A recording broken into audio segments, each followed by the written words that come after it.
You went public on it's May 18th, and the stock has lost roughly half its value since then. Just get right into it.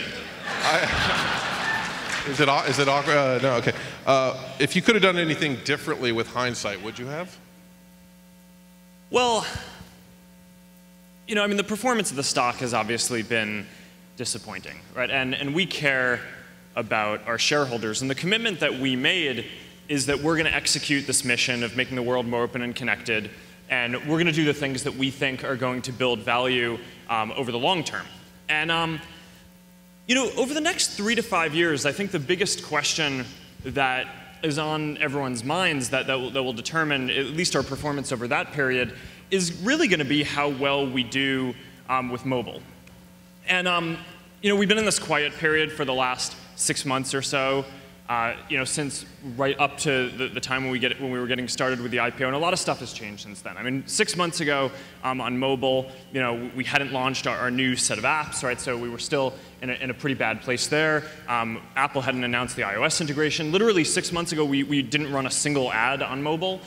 So, you know, I think it's easy for a lot of folks, without us being out there talking about the stuff that we're doing, to really underestimate how fundamentally good mobile is for us. And that's one of the main things that, you know, this is the first time that I've really spoken since the IPO publicly, and it's one of the main things that I think is misunderstood right now, is how fundamentally good it is on a bunch of different levels. So I mean, the first is there are more users, right, obviously.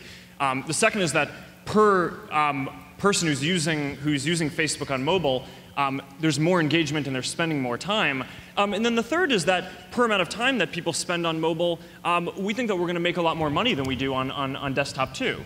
You know, there's no doubt that some of the stuff that we've had a bunch of missteps on this. You know, I mean, I think part of the first question that you asked me that didn't quite get to answering was, what are some of the big mistakes that we've made? And when I'm introspective about the last few years, I think that the biggest mistake that we made as a company is betting too much on HTML5 as opposed to native, because it just wasn't there, right? And it's not that HTML5 is bad. I'm long-term really excited about it. And you know, and one of the things that's interesting is we actually have more people on a daily basis using mobile web Facebook than we have using our iOS or Android apps combined, right? So mobile web is a big thing for us.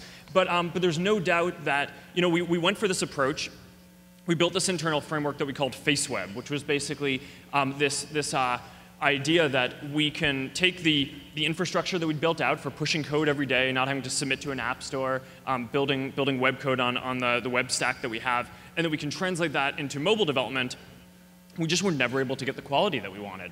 And so we made this decision 2 years ago to go in that direction.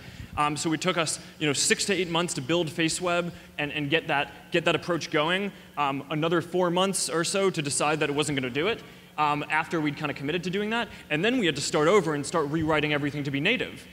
So that's kind of, it brings us to where we are now.